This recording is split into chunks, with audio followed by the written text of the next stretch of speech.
भुवन में सार वीतराग विज्ञानता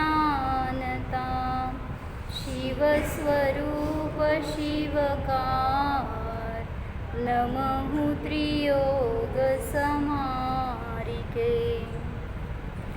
जे त्रिभुवन में जीवनन सुख चाहे दुख ते भयवंता ते दुख हारी सुखकार कहे सीख गुरु करुणाधार ताहि सुनो भवि मन थिर आन जो चाहो अपनो कल्याण मोह महामद पियो अनादि भूल आपको भर मतवादी तास भ्रमण की है बहु कथा पै कछु कहु कही मुनि यथा काल अनंत निगोद मझार बीत्यो एकेन्द्रिय तनधार के खंड असुर बिड़ावे दुष्ट प्रचंड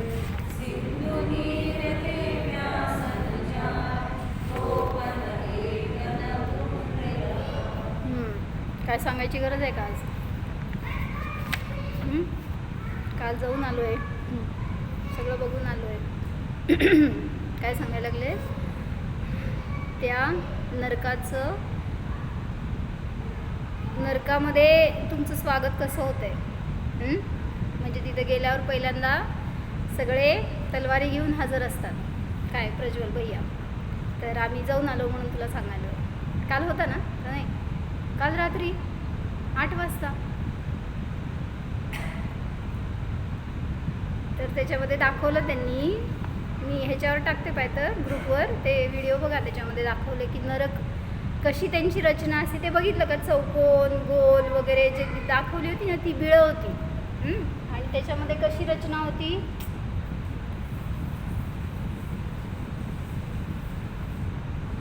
म्हणजे हे मधलं असते त्याला म्हणायचं इंद्रक बिळ, आणि ह्याच्या बाजूला असे श्रेणीबद्ध असतात त्यामध्ये वेगळे गोल चौकोन असे त्रिकोण असे वेगळे बिळ होती ना. हे सगळे नरकावास आहेत. असे एकाखाली एक पदर असतात. आता हे ना, हे असं पापुद्र्यासारखं बघा कसं कळतंय ना. दाखवलं होतं त्यांनी त्याच्यामध्ये एकाखाली एक, म्हणजे हे मध्ये इंद्रक बीळ आणि असे ते श्रेणीबद्ध विमानं आणि प्रकीर्णकं म्हणजे कुठं पण अशी पसरलेली असतात. तर हे एक पदर म्हणजे एक पटल म्हणायचं त्याला. अशी एकाखाली एक अनेक पटल आहेत. मग त्यांनी सांगितलं त्याच्यामध्ये किती पटल असतात. पहिलं नरक इतक्या पटलांचं, दुसरं नरक, तिसरं नरक, असं करत करत खाली 7वं नरक आहे. त्या 7व्या नरकामध्ये 5 बिळ आहेत. परवा मी सांगताना 1 म्हटले ना, तर 5 बिळ आहेत त्याच्यामध्ये. मध्यभागी 1 आणि असे बाजूला 4. तर 7व्या नरकामध्ये 33 सागर इतकं आयुष्य आहे. आणि कोण जातं म्हटलं? 7व्या नरकात कोण जातं? असं घ्या, कोण जातं काल सांगितले? चक्रवर्ती, अजून तंदुलमत मासा कुठला पण असू दे, तो महामत्स्य पण जातो की. तुम्ही असं इकडं बसा की, ते जरा एक हे टोक आहे ते टोक असं होतं. तुम्हाला पण दिसणार नाही लिहिलेलं. पूर्ण या इकडं बाहेर, दुसरी चटई घालून बसा.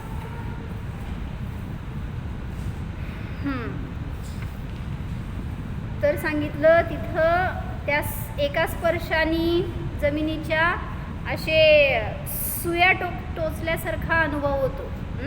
हजारो सुया एका वेळेस टोचल्या तर कशी वेदना होते त्यापेक्षा जास्त वेदना होते. आणि परत त्यामध्ये त्यांनी खुलासा करताना पण सांगितलं ना, असे भयानक आवाज असतात. हत्ती चित्कारतोय, कोणतरी आर्त रडतंय, असं वगैरे वेगवेगळ्या आवाजांनी भरलेले आहेत त्या गुफा वगैरे, असं जिथं ते राहतात असे ते स्थानं. म्हणजे सगळंच भयावह आहे वातावरण. मग तिथं सांगितलं सेमर नावाचे वृक्ष आहेत, वैतरणी नावाची काल बघितली नदी आहे. ते असुरकुमार देव होते, ओळखला का त्यांना? होते त्याच्यामध्ये असुरकुमार देव जे असे बाकीच्या नारकींपेक्षा मोठे होते ना दिसायला. त्यांनी उचलून काहीतरी त्या नारकींना त्या उकळत्या तेलात टाकत होते, त्या सुळीवर चढवत होते. ते असुरकुमार देव. आणि बाकीचे सगळे होते ते अन्य नारकी होते. तर आता त्यामध्येच काय होतंय पुढं हे सांगायला लागलेत. म्हणजे तिथं शीत उष्ण परत कुठल्या कुठल्या प्रकारचं दुःख आहे 5 सांगितलेले. पारस 5 प्रकारचं दुःख कुठलं सांगितलं? शारीरिक, मानसिक, क्षेत्रजनित, परस्परकृत दुःख आणि असुरकृत दुःख असे एकूण 5 प्रकारचे श्रुती दुःख असतात. श्रुतीला वही तर पुढं सांगायला लागलेत की त्या नरकामध्ये भूक तहानेचं सुद्धा त्यांना दुःख आहे जे मानसिक दुःखामध्ये येतं बरं का. कारण त्या कुठलं शरीर आहे त्यांना? आदित्य. नारकींना कुठलं शरीर असतं? औदारिक आपल्याला असतं. त्यांना कुठलं? काल लिहून दाखवलं होतं ना? लिहिलं नाही तुम्ही? लिहा बघू. नारकींना कुठलं शरीर असतं? वैकरिक शरीर असतं. मग काल 5 शरीर दाखवली होती ना? लिहा. नारकींना, देव आणि नारकींना वैकरिक शरीर असतं, आदित्य आणि पारस. का लास्टच्या बेंचवर बसायचं? मग तुम्ही बोललेलं मला समजत नाही, मी बोललेलं तुम्हाला समजत नाही. पुढे यास. तर काय सांगतायत आता इथं? नरकामध्ये तहानेचे दुःख आणि परस्परातील कलह. तर ते नारकी जेव्हा एकमेकांना मारतायत त्यावेळेस तिथं सांगितलं ना, तिल तिल करे देह के खंड. त्या देहाचे केवढे तुकडे? तिळा एवढे तुकडे होतील इतकं मारामारी करतात ते. आणि असुर भिडावे दुष्ट प्रचंड. जरी 2 नारकी एकमेकांशी लढून शांत झाले तरी असुर येतात आणि पुन्हा ते भिडवतात. मग काल मला विचारलं काकांनी की ते असं का काम करतात? असुर कुमार देव दुसऱ्यांना येऊन, देव आहेत ना, मग देवगतीचे देव असताना असं का कार्य? राक्षसासारखं. मग देव म्हणायचं नाही त्यांना, राक्षसच म्हणायचं. असं का? त्यांचा स्वभाव आहे तो भिडवणे हा. भवनवासी देव आहेत ते हीन जातीचे देव म्हणले जातात, म्हणून ते उत्कृष्ट देव नाही आहेत. त्यामुळं तिथं त्यांचं कार्यच ते आहे. असुरकुमार देव जे आहेत ते इवन हे देव समोश्रणात पण जातात बरं का. अकृत्रिम चैत्यालयात दर्शनाला जातील, समोश्रणात जातील, दिव्यध्वनी ऐकतील. पण त्या जातीतले काही देव असे की जे भिडवण्याचं कार्य करतात आणि 3ऱ्या नरकापर्यंत जातात. त्याच्या खाली जाऊ शकत नाहीत. असुर भिडावे दुष्ट प्रचंड. आणि त्यांना चान्स आहे बरं का. 3 नरक आहे. 3ऱ्या नरकापर्यंत जाणार ना असुरकुमार देव. म्हणजे ही चित्रा पृथ्वी ज्याच्यावर आपण आहे हे पहिलं नरक, दुसरं नरक, 3रं नरक आहे. ते इथं राहतात पहिल्या नरकाच्या खाली. पहिल्या पृथ्वीच्या आपली ही जी पृथ्वी आहे ना आपण ज्याच्यावर राहतोय त्याच्या खाली 3 भाग आहेत. त्यातल्या पहिल्या 2 भागामध्ये हे देव राहतात आणि 3रा भाग म्हणजेच ही नरक पहिलं जिथं की नारकी राहतात. मग हे इथून सगळीकडे ट्रॅव्हल करू शकतात. पहिल्या नरकामध्ये इवन वर पण येऊ शकते. पण नारकींना चान्स नाही आहे. नारकी जाणार कुठं? ते त्यांचं बिळ दाखवलं ना त्याच्या बाहेर सुद्धा जाऊ शकत नाहीत. म्हणजे देवांचं तेवढंच फक्त वेगळेपणा की जरी नरकात जात आहे तरी सुद्धा मध्य लोकात सुद्धा येऊ शकतात. ते कुठं पाहिजे तिथं फिरू शकतात. तर तिल तिल करे देह के खंड, असुर भिडावे दुष्ट प्रचंड. आणि तिथं तहान कशी लागली आहे? सिंधू नीर ते प्यास न जाय. सिंधू कोणाला म्हणायचं? समुद्राला. तर समुद्राचं पाणी सगळं पिलं तरी सुद्धा तहान नाही थांबणार, इतकी तहान लागली आहे. आणि मग तिथं एक बूंद सुद्धा पाणी मिळत नाही. म्हणजे तहान इतकी की सगळं समुद्र पिऊन टाकतील आणि भूक इतकी की सगळ्या 3 लोकातलं अन्न दिलं तरी ते भस्म करून टाकतील. इतकी भूक आणि इतकी तहान आहे. सगळं विचारातून बरं का. आता मी जन्मलोय, किती दिवस झालं मी खाल्लंच नाही आहे, किती दिवस झालं मला पाणीच मिळालं नाही आहे. हे जे मानसिक आहे ना विचार, त्याच्याने सुद्धा ते त्रस्त असतात. शारीरिक पण आणि मानसिक पण, या दोन्ही दुःखांनी त्यांना जास्त त्रास होतो. शब्द सांगा कुठले नाही कळले. नीर म्हणजे कुठल्या भाषेत नीर हो? कन्नड भाषा कशी काय आली याच्यामध्ये पण? सिंधू नीर ते प्यास न जाय. नीर म्हणजे पाणी. नीर हे कन्नड शब्द आहे. हां, एक तो पण एक न बूंद लहाय. लहाय म्हणजे काय? प्राप्त होणे. एक पण बूंद पाणी त्यांना प्राप्त होत नाही. तेथील नारकी जीव एक दुसऱ्यांच्या शरीराचे तिळातिळा एवढे तुकडे करतात. दुष्ट असुरकुमार देव त्यांना परस्पर खूप लढवितात. समुद्राचे पूर्ण पाणी पिऊनही तहान जाणार नाही एवढी तहान लागते, तरी पण एक पाण्याचा थेंबही मिळत नाही. समोर दाखवते तुम्हाला तहान लागली असं विचारायला ना, समोर दाखवतात आणून ते नारकी पाणी बघ. पण इवन ते अन्न पण सांगितलं ना तुम्हाला विचारायला मला भूक लागली आहे की असे थाळ भरवून ठेवणार सगळे नारकी त्या विक्रियेनी. असुरकुमार देव येतील आणि सगळे ताटा सजवून ठेवतील. खा म्हणतील पण एक सुद्धा तुम्हाला हात लागू देणार नाहीत. तुम्ही तेच विचारलं की त्यांनी मग आहे की त्यांना पण शेवटी पण त्यांचा तो स्वभावच आहे. म्हणून तर हीन जातीचे देव म्हणलं ना त्यांना. जरी देव आहेत तरी सुद्धा हीन जातीचे आहेत. असुरकुमार देव जर पाप करतात तर कुठं जातात? तिथेच मरून तिथं जात नाहीत. देवगतीचे जीव नरकात जात नसतात मरून, आणि नरकातले जीव नरकात जात नाहीत, देवगतीत पण जात नाहीत. जाणार तर मनुष्य तिर्यांच्यामध्ये जाऊ शकतात. मग ते जे गेले त्यांचे भाव बदलले ते सुधारणार, ते सम्यक्त्वाला प्राप्त होतील की कदाचित जर उपयोग केला त्यांनी तर. पण असे किती देव आहेत? असंख्यात देव आहेत. देवगतीचे जीव असंख्यात आहेत. मग त्यामध्ये आता त्यांची संख्या वगैरे लय माहीत नाही मला, पण भवनवासी देव, व्यंतरवासी आणि ज्योतिष्कवासी सगळे मिळून सगळ्यात जास्त संख्या आहे. आणि कल्पवासी आहेत ते कमी आहेत. म्हणजे जे स्वर्गामध्ये ऊर्ध्व लोकात राहणारे आहेत ना, हे तिन्ही भवनवासी, व्यंतरवासी आणि ज्योतिष्कवासी इथं राहतात. मध्य लोकामध्ये आणि अधोलोकामध्ये. येणार आहे पुढं अजून देवगतीचं वर्णन. नरकातनं तर बाहेर पडू.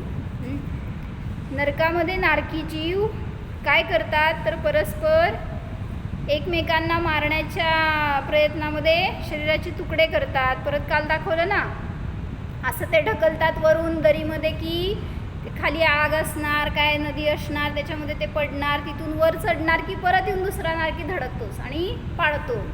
म्हणजे किती सुख आहे असं बघितल्यावर तर भीती वाटली का नाही की अशा ठिकाणी आपल्याला जायला कधीच नको. त्याच्यासाठी दाखवलं. म्हणजे जेव्हा आम्ही पहिला बघितलं त्यावेळेस असं सगळं वाचूनच माहीत होतं, पण बघितल्यावर असं भय वाटलं. एक ॲटलिस्ट म्हटलं ना, पाप भीरू वृत्ती असेल ना तर तो लवकर धर्मग्रहण करतो आणि पाप सोडतो. म्हणून म्हटलं की ज्याच्या निमित्तात अशा पापाचं बंद होणार, अशा गतीचं बंद होणार, ते तरी आपल्याकडून व्हायला नको, ह्याची काळजी घ्यायला पाहिजे. पैगृहिक शरीर असल्यामुळे शरीराचे तुकडे झाले. त्यांनी दाखवलं होतं. हात तुटलं, पुन्हा ते सगळं पाऱ्यासारखं विखरलं आणि पुन्हा सगळं एक शरीर झालं. तुम्ही काहीही केलं तरी सुद्धा तिथं आत्महत्या करू शकत नाही, आपलं आयुष्य संपवू शकत नाही. फिक्स्ड आहे. एवढ्या काळपर्यंत तुम्हाला तिथं राहावंच लागणार. किती 1-2 वर्ष नाही. तुम्हाला इथं कष्ट झालं, त्रास व्हायला तर एक दिवस तुम्ही काढू शकणार नाही. तिथं हजारो वर्ष घालवावे लागतात. लाखो, करोडो, आता असंख्यात वर्ष आहेत सागर म्हणजे मध्ये तर. त्यामुळं तिथं काही केलं तरी सुद्धा सुटका नाही.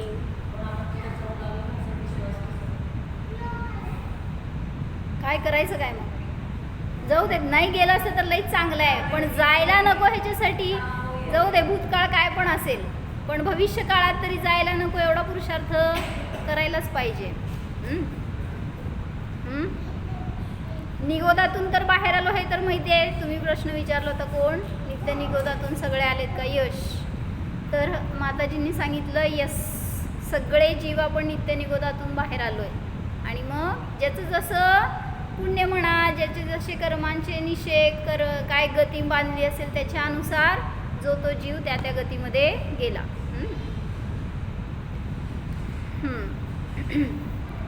अनेक प्रकारच्या दुःखापासून सुटका करून घेण्यासाठी आत्मघाताची इच्छा करतात, परंतु त्यांना अपमृत्यू नसतो. म्हणजे काय, ॲक्सिडेंट होत नाही नारकींचा. गाडी घेऊन जात नाहीत कुठं, गाडीने नाही तर एकमेकांना धडकून काय मारून तुकडे करून सुद्धा त्यांचा अकाल मृत्यू होऊ शकत नाही. आयुष्य संपेपर्यंत याच प्रकारे दुःख सोसण्याशिवाय अन्य गती नसते. म्हणून म्हणलं सावध व्हा. असुरकुमार जातीचे देव नरकामध्ये का जातात, तर त्यांचे अनेक भेद आहेत. अंबावरीश आदी जातीचे असुरकुमार देव आपल्या अवधी ज्ञानाने नारकी जीवांना गतजन्मातील केलेले पापकृत्य सांगून क्रूरतेने व कुतूहलाने हे काय करतात दोघं जण बघू आपण. असे भाव म्हणजे भिडवण्याचे भाव आहेत ना. तर क्रूरतेने व कुतूहलाने आपसात भांडण लावून लढवितात व त्यात आनंद मानतात.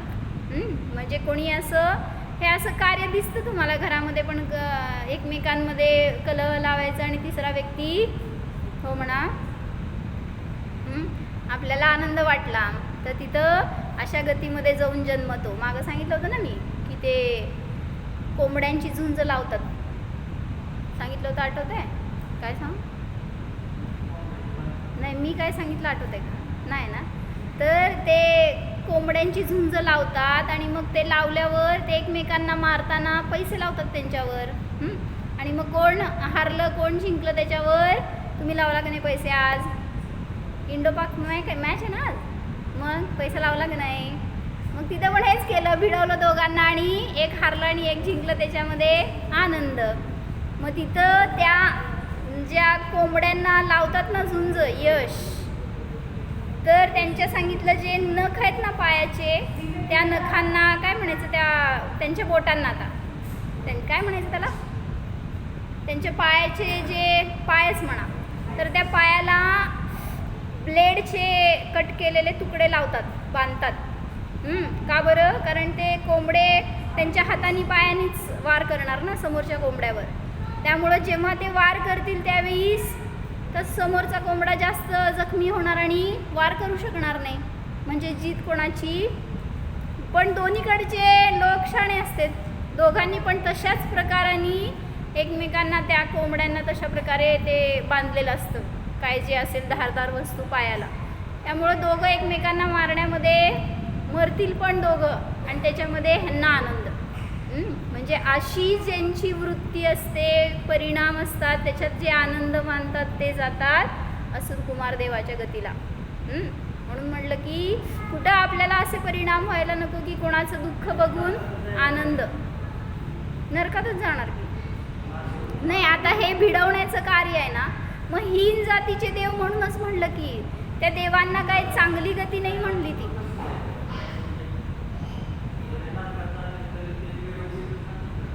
सुख नाही आहे ना त्यांना कसलं सुद्धा, आणि सम्यक्त्व नाही आहे सगळ्यात महत्त्वाचं. जे कोणी अशा हीन देवांमध्ये जन्मणार ते सगळे मिथ्यादृष्टीत जन्मताना. आणि त्यांना असं हे कल्पवासी देवांसारखं वैभव, तसं अवधी, तशी शक्ती प्राप्त होत नाही. आणि त्यांचं सगळं क्षेत्रसुद्धा कमी असतं, फिरण्याचं, अवधीचं. काय जाऊ शकते की आपण पण जाऊ शकतो. तुम्ही चांगल्या का वाईट आहे सांगा. मनुष्य जाऊ शकतो, मनुष्यासारखा खराब माणूस नाही कोण. म्हणजे आपलं इतके आता ते सांगितलं ना, चिलाती होता कोण, चिलाती म्हणजे श्रेणिकाचा मुलगा. आणि त्यांनी काय केलं, सुभद्रा नावाच्या मुलीला त्याला लग्न करायचं होतं. मग त्यांनी तिला जाऊन मागणी घातली, पण ह्याचा स्वभाव चांगला नाही म्हणल्यावर त्यांनी घरातल्यांनी नकार दिला आणि त्याचं लग्न ठरवलं. तिचं लग्न कोणाशी ठरवलं, श्रेणिकाशी ठरवलं. श्रेणिकाचा नाही, उपश्रेणिकाचा मुलगा असेल, चिलाती, बरोबर. म्हणजे श्रेणिक आणि चिलाती दोघं भाऊ. मग त्या सुभद्रेचं लग्न ठरवलं दुसऱ्याशी म्हटल्यावर ह्याला राग आला चिलातीला आणि त्यांनी म्हणला जर ती माझी नाही तर दुसऱ्याची पण नाही. असं काय विचार करू नका बरं का. तर त्यावेळेस त्यांनी काय केलं, तिला मारायचा विचार केला आणि तिला लग्नात न उठवलं आणि पळवून नेलं, तिच्यावर वार केला. तो नवरा मागून यायला लागला तिला वाचवण्यासाठी म्हणून, पण त्याला मिळू नये म्हणून त्यांनी काय विचार केला, तिला संपवावं. तिला मारलं आणि तो पळत पुढं गेला आणि श्रेणिकाला मागून, आणि त्याला आता पकडणार मारणार हे कळलं म्हटल्यावर चिलाती घुसला समोशरणात. समोशरणात गेला, भगवंतांचं रूप बघितलं की परिणाम बदलले. असं झट झट विचार बदलत असतात. थांब की आत गेलाय, पहिला आत काय केलंय ते तर ऐक की, बाहेरच काढते बिचारे. तिथं गेला आत, त्या भगवंतांचं दर्शन केलं की इतके परिणाम विशुद्ध झाले आणि आपल्या पापाची पश्चाताप होऊ लागलं त्याला. आणि लगेच तिथं भगवंतांसमोर म्हणला की मला पापाची माझा ग्लानी होतीये, मला त्याचं प्रायश्चित्त द्या आणि मला आता वैराग्याचे भाव झाले. दीक्षा घेतली. आता बाहेर आल्यावर काय करताय सांग.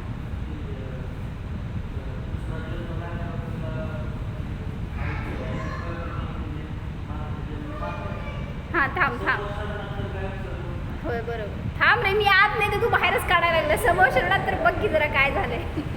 मग ते श्रेणिकाला मागून आणि त्यांनी बघितलं तर चिलाती मुनी रूपामध्ये काय केलं श्रेणिकाने सांग. माफ केलं ना. हां, म्हणजे असं विचार बदलत असतात. इवन तिथं पण त्यांनी मारलं असतं, कारण एका स्त्रीचा हत्यारा आणि मुनी कसं काय किंवा ढोंग करतोय असं काहीतरी विचार झाले असते ना. पण श्रेणिकाने मारलं नाही, तो न्यायप्रिय राजा होता. त्यावेळेस त्यांनी बघितलं की तो खरंच दीक्षा घेतलेला आहे आणि मुनी झालाय म्हणल्यावर जाऊन तलवार घेऊन आला होता मारायसाठी. हात जोडून नमस्कार केला. म्हणून आम्हा सांगतात की जोपर्यंत पाय पकडले जाते तोपर्यंत ओढतात लोक, आणि एकदा वर चढला की हात जोडतात. म्हणजे मग पाय धरतेत म्हणजे कसं धरतेत, नमस्कार करण्यासाठी. म्हणून लवकर वर चढायचं. कसं असं संसारात पडलं ना भैया, सगळे पाय ओढणारे असतात. म्हणून तुझी विरक्ती व्हावी असं मी सांगणार आहे आता सारखं, जेणेकरून तुझा विचार बदलायला पाहिजे. यश तू आणि सगळेजण प्रयत्न करा एकमेकांना स्थिर करण्याचं. लवकर वैराग्य घेऊन दीक्षा घ्यायला पाहिजे.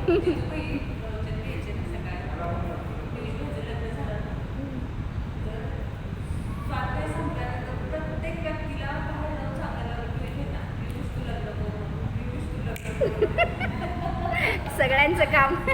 ऋषभला पकडा आणि सांगा काय. आता नको बाहेर. पण आता पण परवा सांगितलं ह्याच्यामध्ये, ऐकलं का पंढरपूरमध्ये प्रवचन. ते म्हणले माताजींच्या मागं तयार आहेत आता ब्रह्मचारिणी. माझ्या मागं कोण आहे म्हणले. मग माझी परंपरा चालवायला नको का. कोणाचं नाव द्यायचंय. पहिलं नाव यश, सेकंड नाव ऋषभ, बाकी सगळी नावं त्याच्याबरोबर. संयम. मदत नको रे, सांगाल ना, पाय धरू नका तुम्ही लोक. ते ऐकणार आहेत, पकडणार आहेत तुम्हाला सगळ्याला. बरं मी काय सांगत होते, तर मग तिथं चिलातीनी त्याचं खरंच भावलिंगत्व प्रगट झालं होतं. त्यामुळं श्रेणिक त्याच्या शरणाला नमस्कार केला आणि वैर विसरून निघून गेला.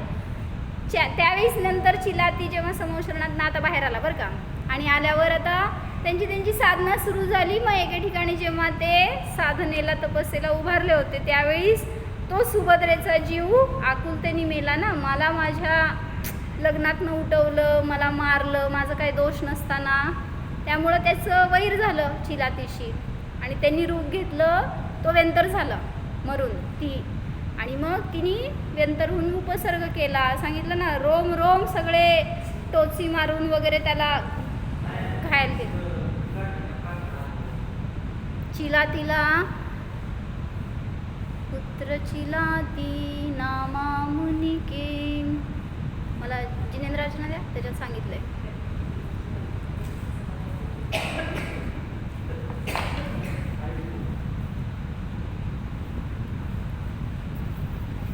चिलातीचा अंत कसं झाला हो, कोणाला माहीत आहे. सांगितली होती गोष्ट मी मागं, सांगा कसं झालं. संध्याकाळी पारस पारस असलं तरी बिचारा ऐकत नाही आणि येतच नाही. पुत्र चिलाती नामा मुनी को वैरी ने तन घाता, मोटे मोटे कीट पडे तन तापर निज गुण राता. जो वैरी देव झाला ना तो, तर त्या देवानी त्याचे सगळे रोम रोम टोची मारून घायल केले आणि मग त्याच्यामध्ये अनेक दिवस तसं राहिल्यामुळं त्याच्यामध्ये किडे झाले आणि मग त्यामुळं अजून ते सडलं गेलं शरीर आणि त्याचा त्रास. म्हणजे चिलातीनी भोगाचे भाव केले तिच्याशी, त्यामुळं त्यांनी काय विचार केला असुरकुमार त्या व्यंतरदेवानी की तुला भोगायचे भाव होते ना, सगळे रोम तुझे काय म्हणायचं स्पर्श करतो मी, असं म्हणून त्यांनी सगळ्या रोमारोमामध्ये टोची मारून किंवा काय घायल केलं त्याला. मग लागणारच की, म्हणून वैर घेऊन मरायचं नाही, कोणाचं वैर करायचं नाही आणि मरायचं नाही, म्हणजे घेऊन जायचं नाही पुढं. मग घेऊन गेला की असंच कुठं ना कुठं भेटावं लागतं आणि फेडावं लागतं. तर याच्यामध्ये थोडंसं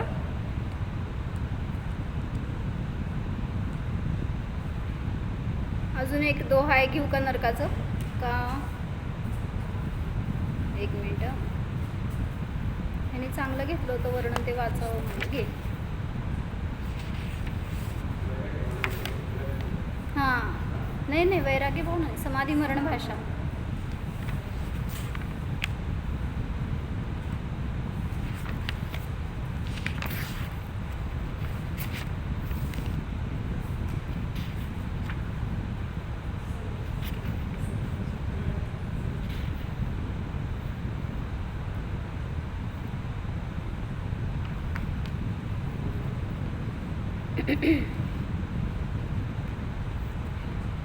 पाप कर्म के उदय से यह जीव नरक में जन्म लेता है और वहाँ 5 प्रकार के अनेक दुखों को सहता है, जिनकी उपमा अन्य गतियों के दुखों से नहीं दी जा सकती. जसं इष्टोपदेशमध्ये सांगितलं आहे ना त्यांनी. 5वं श्लोक म्हणा काका, इष्टोपदेशचं पूनम 5वं श्लोक आहे. ऋषिकज मनातंकम दीर्घकालोपलालितम, नाके नाकौकसाम सौख्यम नाके नाकौकसामिव. स्वर्गातलं सुख कसं असतं यश? स्वर्गातलं सुख कसं असतं? त्यांनी सांगितलं स्वर्गातलं सुख स्वर्गातल्या सुखासारखंच असतं, त्याला दुसरी उपमाच देता येत नाही. कारण इथं तुम्हाला तसं काय सुखच नाही आहे तशा टाईपचं. तिथलं मिनिमम सुख म्हटलं तरी तुमच्या इथल्या मॅक्झिमम सुखाच्या पेक्षा सुद्धा अनेक पटीने जास्त असतं. आत्मानुभूती नाही रे, हे लौकिक सुख सांगतो, इंद्रिय सुख. तर म्हणून सांगतात की देवगतीचं सुख हे देवगतीच्या सुखासारखंच असतं. तसं इथं सांगतायत नरकातलं दुःख कसं असतं, नरकातल्या दुःखासारखंच असतं, त्याला सुद्धा उपमा देता येणार नाही. कारण एका समयाचं दुःख इथं तुम्हाला सगळ्यात मॅक्झिमम दुःखी कोण आहे ना, त्यापेक्षा सुद्धा एका समयाचं दुःख तिथं अति जास्त आहे इतरापेक्षा. म्हणून सांगता येतं की जिनकी उपमा अन्य गतियों के दुखों से नहीं दी जा सकती. काय चाललंय यश? पुढे येतो तू आपलं पहिल्या बेंचवरच बसत जा. स्वर्गातलं दुःख पाहिजे का तुला? जाऊ दे पारस, तू पण लास्ट बसायचं नाही, पहिला बसायचं माझ्यासमोर. माझ्याशी बोल, काय बोलायचं चालतंय. शास्त्र में कहा है कि जो प्राणियों का घात करता है, झूठ बोलता है, दूसरों का धन हरता है. वाचणार आहे का तुम्ही? या वाचा.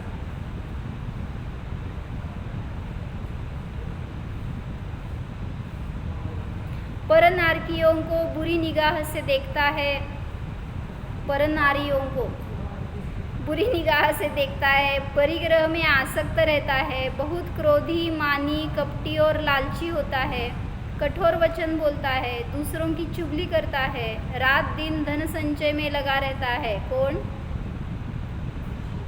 तो मी नाही, तोच की, तो मी नाही असं ना, तो मी नव्हेच. हां, रात दिन धन संचय में लगा रहता है. येऊन बघणार आहे सगळ्याच्या दुकानात आता कोण कोण कुठे आहे.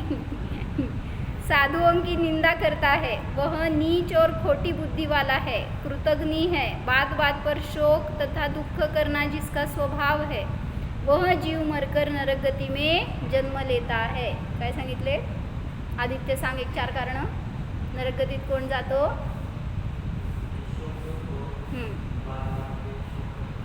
एकच झालं.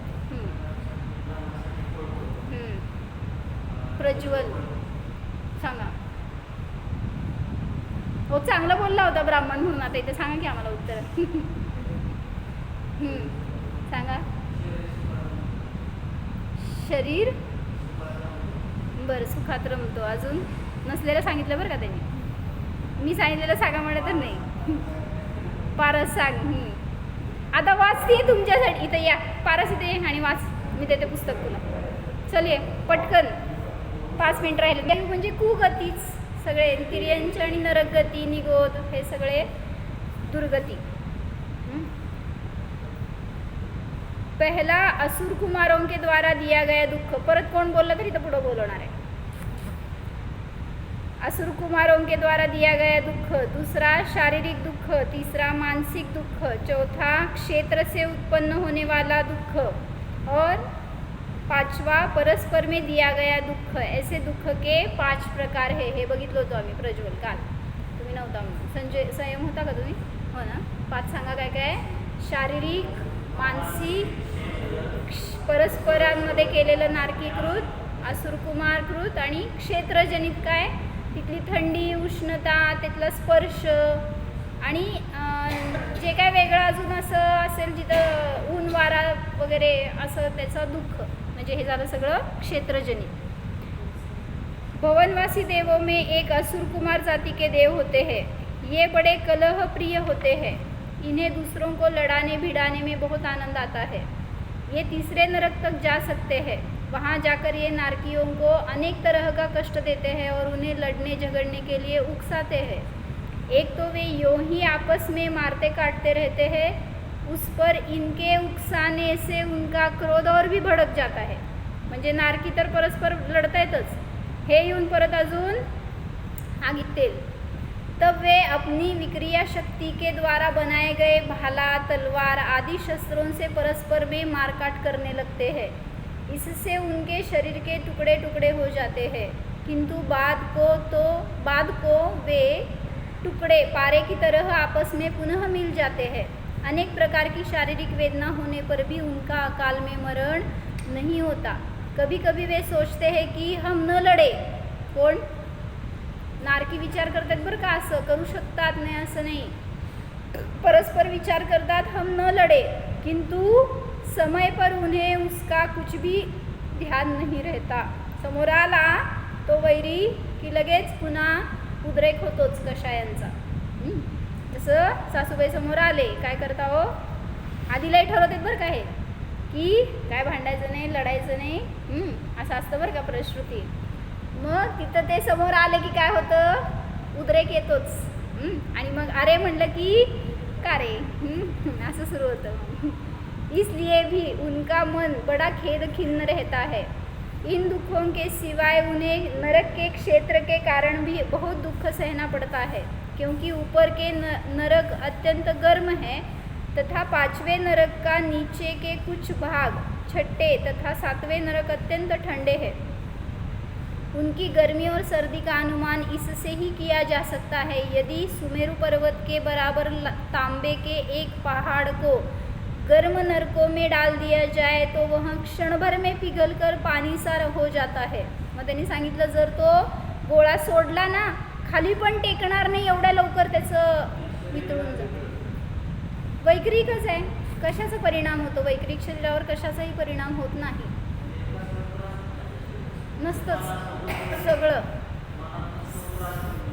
सगळं मानसिकच आहे. बरोबर. तथा उस पिघले हुए पहाड़ को यदि शीत नरकों में डाल दिया जाए तो वह क्षणभर में कड़ा होकर पहले के जैसा हो सकता है. पाणी घट्ट व्हायचं तर तुम्हाला टेम्परेचरला 0 पर्यंत न्यावं लागतं, थोडं वेट करावं लागतं. पण हे गरम पिघळलेलं लोखंड आहे आणि ते जर तुम्ही सोडलं ना त्या नरकांमध्ये तर क्षणात त्याचं गोळा होऊन जाईल, इतकी त्याच्यामध्ये शक्ती त्या थंडीमध्ये सुद्धा. इसके सिवाय काय म्हणतो, वाचतो का परत, नाही ना. इसके सिवाय वहाँ की घास, काय म्हणतात ऐका, नवीन काहीतरी सांगितलेलं आहे सगळं. इसके सिवाय वहाँ की घास म्हणतात बरं का, ॲक्च्युली घास नाही आहे तिथं, वनस्पती काही जीव नसतात, पण ज़मीनच जैसी है कि सुई की तरह नुकीली होती है, वृक्षों के पत्ते तलवार की तरह पैने होते हैं, वैतरणी नाम की नदी खून पीव जैसी दुर्गंधित वस्तुओं से परिपूर्ण होती है, उसमें अनेक प्रकार के कीड़े बिलबिलाते रहते हैं. जब कोई नारकी उन वृक्षों के नीचे विश्राम करने के लिए पहुंचता है तो हवा के झोंके से वृक्ष के हिलते ही उसके तीक्ष्ण पत्ते नीचे गिर पड़ते हैं और विश्राम करने वाले शरीर में घुस जाते हैं. वहाँ से भागकर शीतल जल की इच्छा से वह नदी में घुसता है तो दुर्गंधित पीव और कीड़ों का कष्ट भोगना पड़ता है. इस प्रकार नरक में 5 प्रकार का दुख पाया जाता है.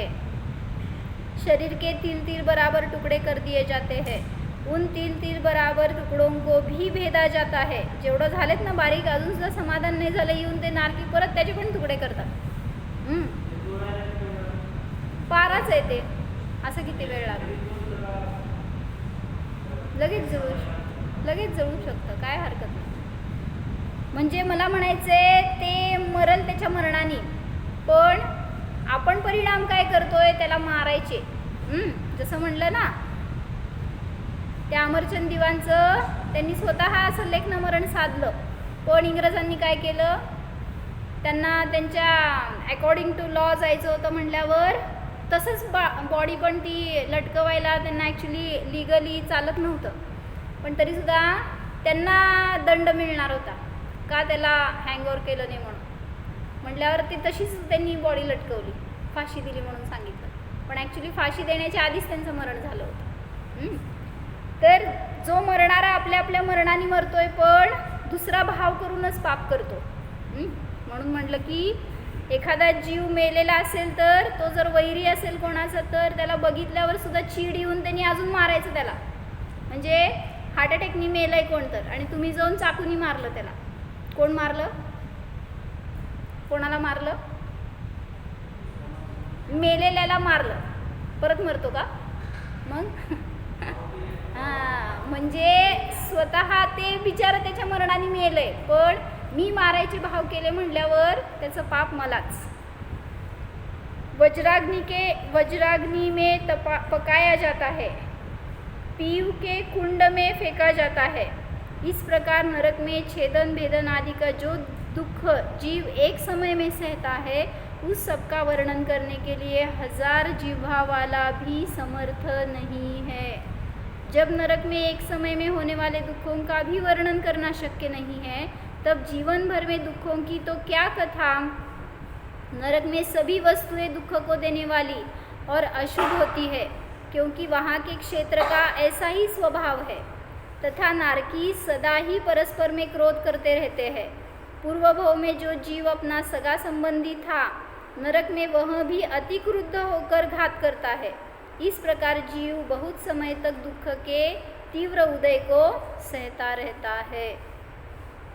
अजून घेतलंय थोडंसं, उद्या वाचू, नाही थोडंसंच आहे, एक वाचते. पूर्वभव का मित्र, कोणाकडे मित्र म्हणून बघू. एकमेकांचे मित्र असतात ना, ते जर एकत्र गेले पारस. तू चक्क अभ्यास करायला लागला का, काय लिहायला लागला, काय नाही ना, तर सांगायला लागलेत मित्र कोण आहे तुझं. जर गेलात नरकात एकत्र तर पूर्व भव का मित्र भी नरक में जाकर शत्रु हो जाता है. इसे सरका लांब लांब इसे वहाँ के क्षेत्र का और अपने अशुभ कर्मों का ही परिणाम समझना चाहिए. म्हटलं ना, क्षेत्राचं एक इन्फ्लुएन्स असतं. ॲक्सेप्ट आहे का नाही, सांगा बघू उदाहरण. असं त्या क्षेत्रात गेलं की तसे परिणाम होतात. बरं हे सांग, सोड, दुसरं उदाहरण सांग.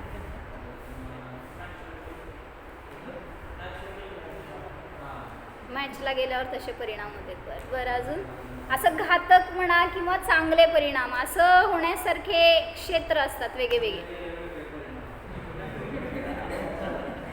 पुण्यात जाता तेव्हा पापात जाता ना, पुण्यात जात नाही म्हणूनच सगळे परिणाम तसे होतात. म्हणून आकलू सोडून जायचं नाही कुठं बाहेर. क्षेत्राचा तसा प्रभाव असतो. जसं म्हणलं ना, शाळेत गेल्यावर लहान मुलांना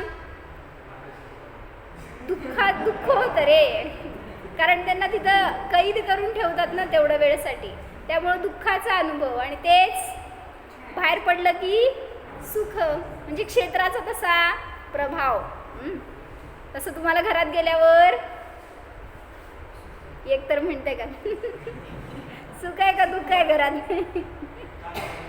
चांगलं आहे, घर सुटणार नाही आपलं अशा विचारांनी, माहिती आहे का? काहीच वाटत नाही कसलं. म्हणजे ते आपल्याला मोही बनवणारं असेल तर नियमाने दुःखाचं क्षेत्र आहे. आणि इथं आल्यावर निर्मोहीच्या सानिध्यात मग एक मी छान गोष्ट ऐकली होती, पण आता राहू देत. नरक से निकलकर जीव अनेक प्रकार के तिर्यंचों में जन्म लेता है, वहाँ भी गर्भज अवस्था में भी छेदन वगैरह का दुख पाता है. हाँ, पूर्व भव का मित्र भी नरक में जाकर शत्रु हो जाता है. इसे वहाँ के क्षेत्र का और अपने अशुभ कर्मों का ही परिणाम समजना चाहिए. म्हणजे त्या क्षेत्राचं ते महात्म्य की त्या क्षेत्रात गेलेला कोणी पण असू दे सहज त्याने वैरी होतो. जसं म्हटलं ना, इथं माता होती आणि ती माता आणि पुत्र दोघं पण जन्मले नरकात.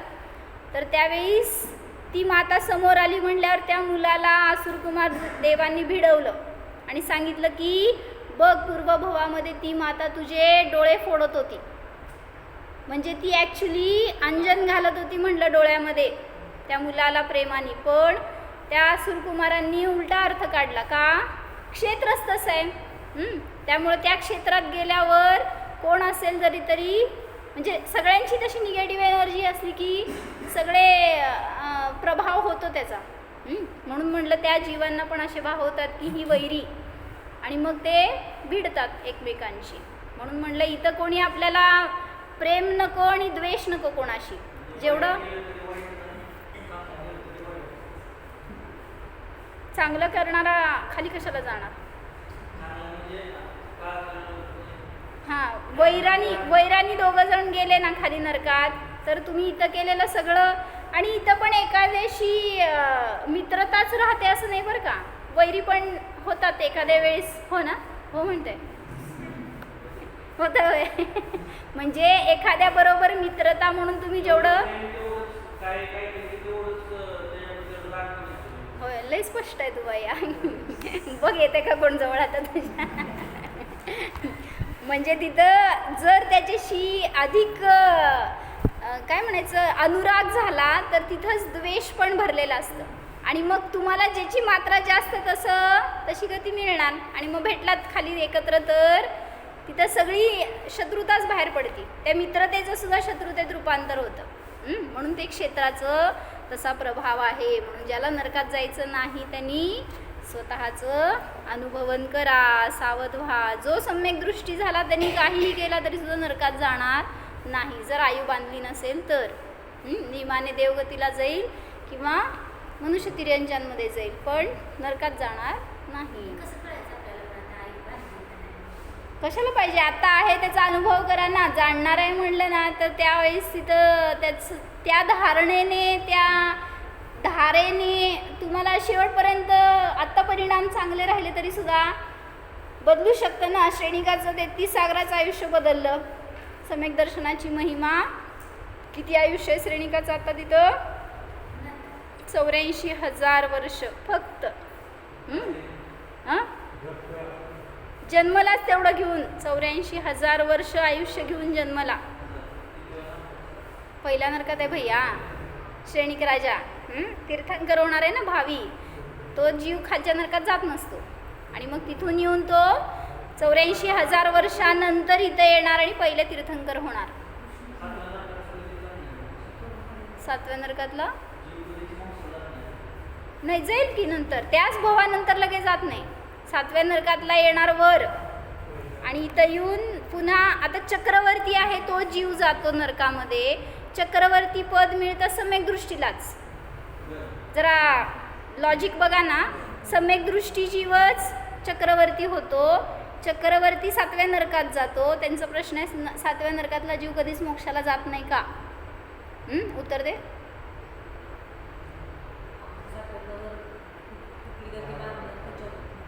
सातव्या नरकातला निर्माण तिरवंचीच होतो. ते काय काळजी करू नकोस. जाणारच हे 100% आहे. कारण चक्रवर्ती जर आहे तर सम्यक्त्व सहित असणाऱ्याला चक्रवर्ती पद मिळतं. थांब रे भैया. आणि मग तो खालून वर आला तर अनेक पर्याय फिरेल, नाही असं नाही. पण सम्यक दर्शन ज्याला प्राप्त झालं त्याचं आयु फिक्स झाली की तो अर्धपुद्गल परावर्तन काळामध्ये मोक्षाला जाणारच. म्हणजे तो पण अनंत काळ आहे, त्याच्यामध्ये अनेक भव फिरेल, तो पण जाणार मोक्षाला. बोल.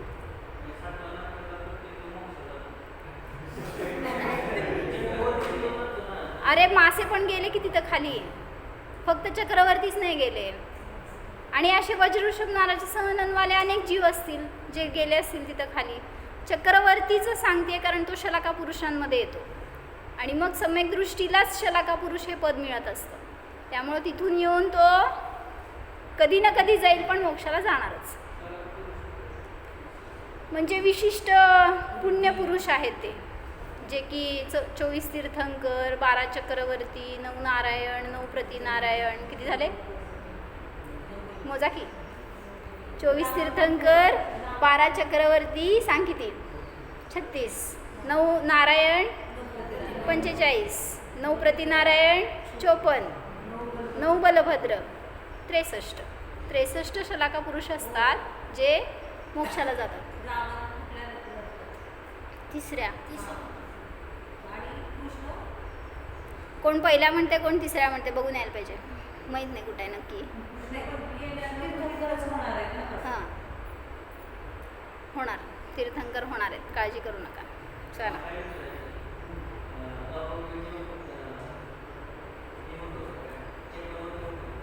नाही होणार, नाही. म्हणूनच म्हणले ना, हे जे शलाका पुरुष त्यांची शंका आहे की अभव्य जीव चक्रवर्ती होतो का?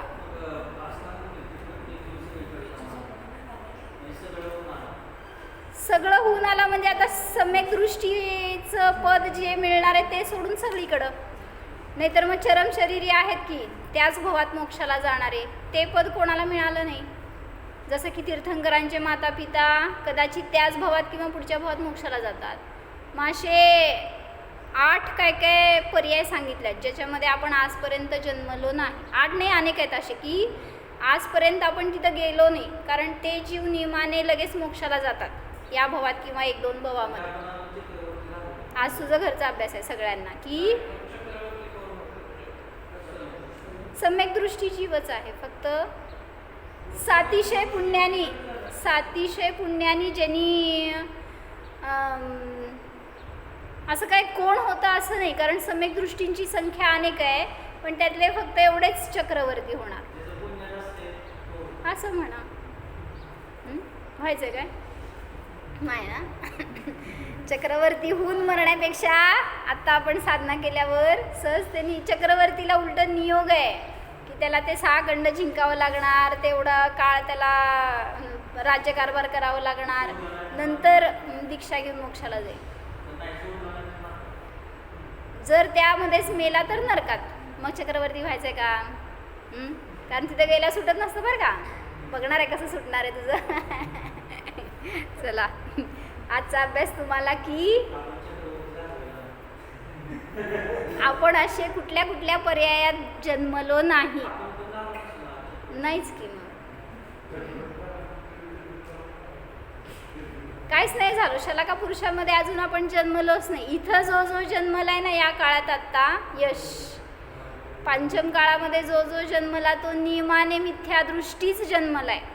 जन्मताना इथं आल्यावर सम्यक दर्शन करेल प्राप्त, पण जन्मताना या काळात येणारा सम्यक दृष्टी नसतो जन्माला आलेला मनुष्यगतीमध्ये. तिर्यंचे मनुष्य वगैरे होणार तर मिथ्यात्व सहित चालू आहे. मग असे कुठले कुठले पर्याय आहेत ज्याच्यामध्ये आपण आजपर्यंत जन्मलो नाही? फारस लिहा. प्रश्न लिहा.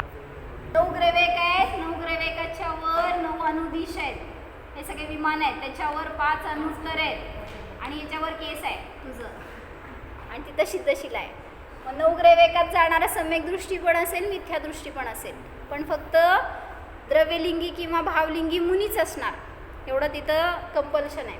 9 ग्रह एकात जाणारा जीव निर्ग्रंथच असतो, मग तो सम्यक दृष्टी असेल नाही तर मिथ्या दृष्टी. याच्या खाली आहे 16व्या स्वर्गात स्त्रिया जात नाहीत. 9 ग्रह एका 16 स्वर्गाच्या वर स्त्री जाणार नाही. 9 ग्रह एकामध्ये जाणारा नियमाने दिगंबर मुनीच असणार, मग तो सम्यक दृष्टी असेल किंवा मिथ्या दृष्टी असेल. जातो ना, इथंपर्यंतच जाणार, ह्याच्यावर नाही जात, ह्याच्यावर सम्यक दृष्टी जातो. तर आपण असं कुठं कुठं जन्मलो नाही. आता ते सांगू नको मला तिथं गेलो नाही म्हणून, बाकीचे सगळे सांग. मनुष्यांमध्ये कुठल्या कुठल्या पर्यायांमध्ये नाही गेलो. बरोबर, आजच सांगणार आहे तू. अभ्यास कर की, चालतंय मला. चला हो जाणा.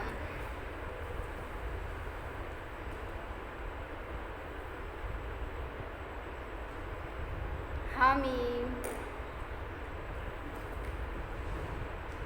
अनंत सुखवाला जीव आहे, अनंत गुणरूपी चक्राने सहित स्वयं चक्रवर्ती आहे.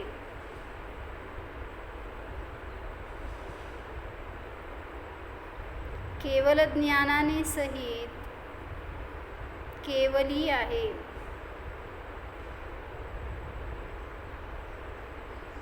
शरीराने रहित सिद्ध आहे.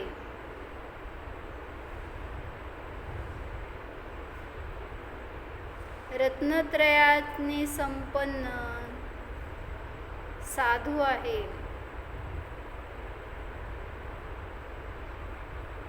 मनुष्य नाही, नारकी नाही, जीव आहे. ज्ञाता द्रष्टाच आहे. ओम